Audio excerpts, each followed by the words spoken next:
Liturgical Guide for the Holy Thursday, Evening Mass of the Lord's Supper. On this day, the vestment is white and the Mass begins the normal way, with the tabernacle completely empty. There should be no Mass celebrated on Holy Thursday without the people of God. The Gloria is sung with bells rung. After the Gloria, the bells remain silent until the Easter Vigil, before the bells are rung again. For the Gospel proclamation, incense may be used, but candles are not carried. The homily follows the Gospel proclamation and should explain the principal mysteries of the Holy Thursday evening Mass of the Lord's Supper. The principal mysteries are the institution of the Holy Eucharist, the institution of the priesthood, and Jesus Christ's commandment of brotherly love. After the Gospel proclamation and the homily, the washing of feet follows. There is no credo, no profession of faith, or the usual I believe in one God.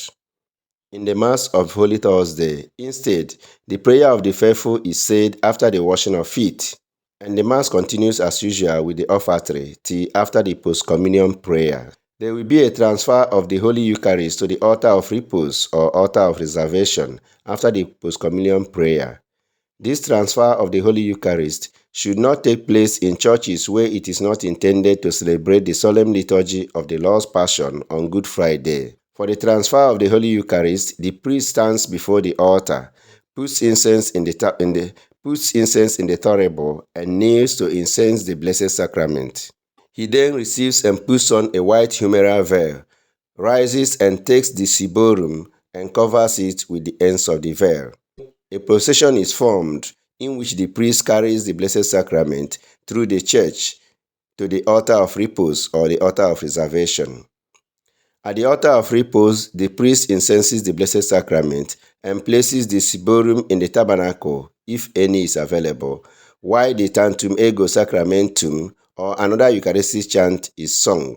After the period of silent adoration, the priests and the ministers genuflect and return to the sacristy. Stripping of the altar follows the transfer of the Holy Eucharist.